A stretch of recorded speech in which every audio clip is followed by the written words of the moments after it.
Casey, we might as well give you a quick swing at this. What do Republicans on the Hill think when you've got the president who has got them running around ignoring the Russian meddling in our election side of it, instead just saying, well, let's just look at the leaks. And then on the other side right now, the political fight possibly of some of their lives on health care reform, they jump over a cliff for President Trump. And then President Trump over the weekend says that the bill that they passed was mean. Look, I think that they would rather he maybe stay out of it a little bit for a little while they try to finish counting the votes. There's some people he could call that would help. But I think that there is a feeling that he perhaps is not as aware of the landscape and could potentially do more harm than good, shall we say, if he were to try to make changes to this. I think there's a sense that he doesn't necessarily have his head around the policy that will lead to them you're getting saying 50 basically votes here. People on the Hill want him to stay the hell away because he doesn't know what he's doing? Well, I'm trying to be a little more polite than that, honestly. But right. I think that yeah, I mean the White House, the vice president, the vice president's team, Mark Short, the legislative people, they know where every vote is. They are talking to Mitch McConnell's office every day. But the president's unpredictable public comments, I think, have a very real chance of throwing the whole thing for a loop. Well, if you're Susan Collins in Maine, if you're Dean Heller in Nevada, if you're, especially these moderates, or conservative/moderates, and the president's calling the health care bills mean and saying, hey, we need to put more money in there.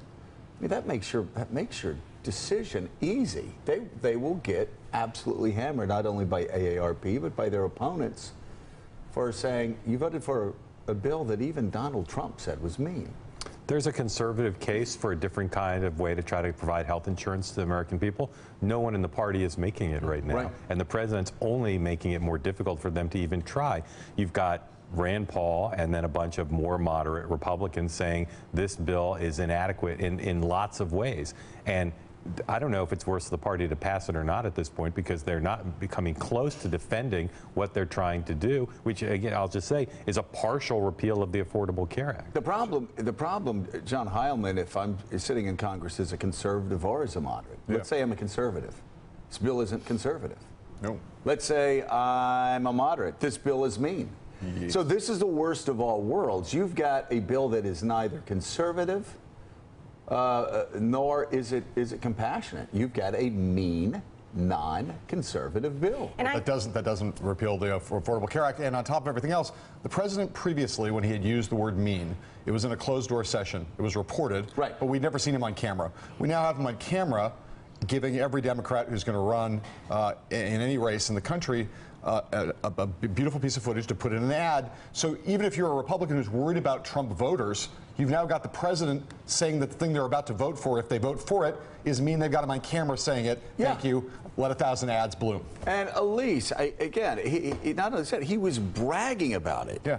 It's mean. Those are my words. Well, he knows in his heart he has to know this is not a populist bill. Right. This is a bill that he inherited from Republicans, and it's influenced by the tax cuts they're giving for their big donors. And so he's just governing like yet another big government Republican. Yeah.